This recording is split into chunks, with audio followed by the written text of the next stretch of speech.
Good morning.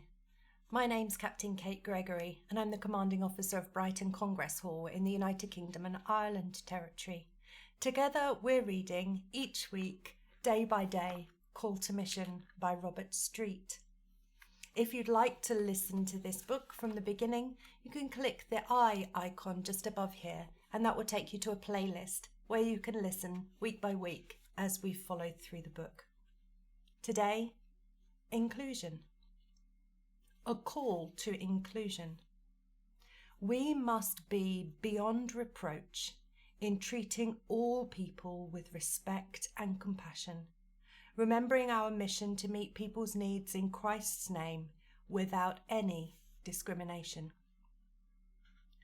The creation of an us always results in the making of a them.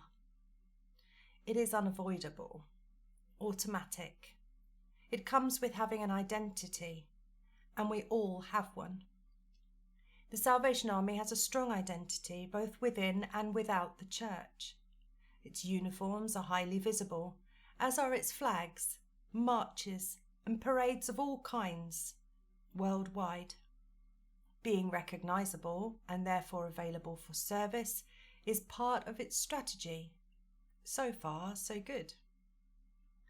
But the us and them factor can also emphasise divisions, create barriers, and lead to others feeling excluded.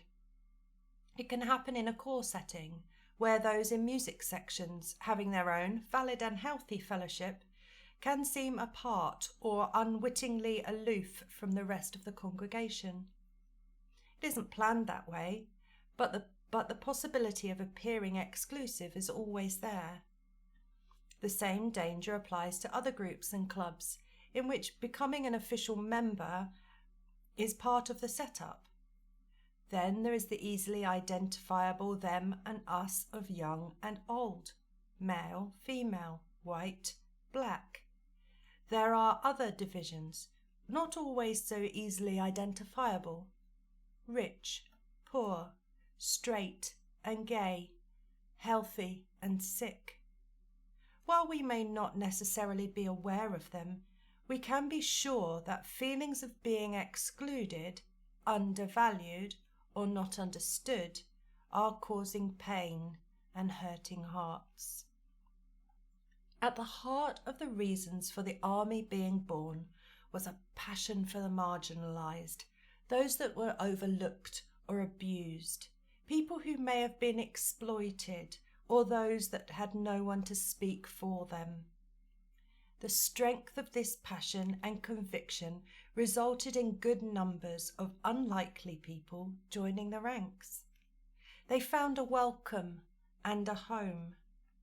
It's important that the army always has such a place.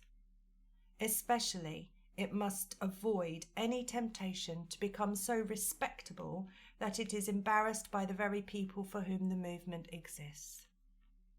We should expect some converts to fail and falter, even disgrace themselves.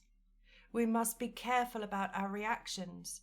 Our response should include the offer of help and coming alongside as Jesus did, rather than one of abandonment or condemnation.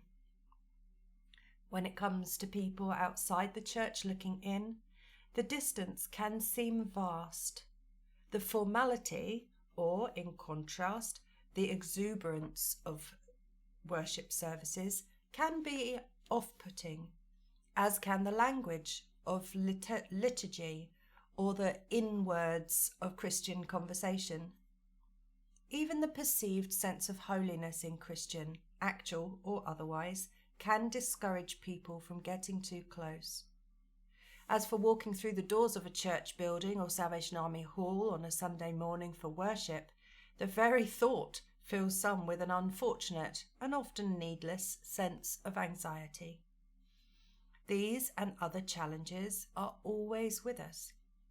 None of this means we should stop being ourselves, but it does mean we need to be aware of the other end. And if we truly wish to embrace more people within our lives and Christian fellowship, make a conscious effort to get near to and understand them.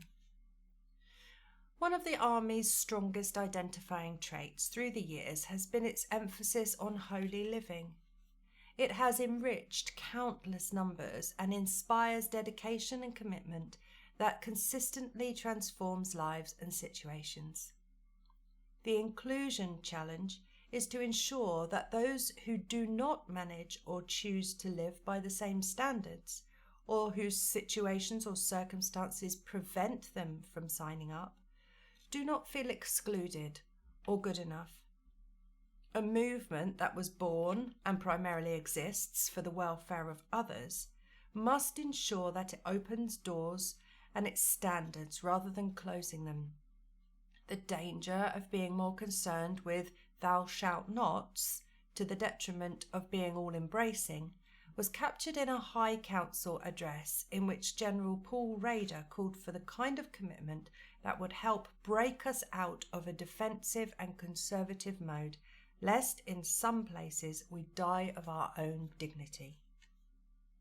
The Army has always taken seriously its aim to meet human needs, in Christ's name, without discrimination.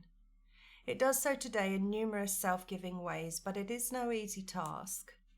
Hostility, opposition, misunderstandings, misrepresentations, a bad experience when help wasn't given, lack of appreciation, variable cultural ethics, and unidentified bias at work and unidentified bias work against managing to attain those high objectives.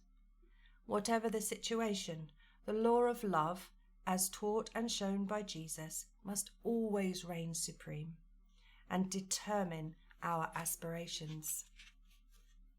Some phrases to reflect upon this morning. The creation of an us always results in the making of a them. It is unavoidable, automatic. It comes with having an identity, and we all have one. It must avoid any temptation to become so respectable that it is embarrassed by the very people for whom the movement exists. The inclusion challenge is to ensure that those who do not manage to choose to live by the same standards, or whose situation or circumstances prevent them from signing up, do not feel excluded or not good enough. Whatever the situation, the law of love, as taught and shown by Jesus, must always reign supreme. And I'll see you tomorrow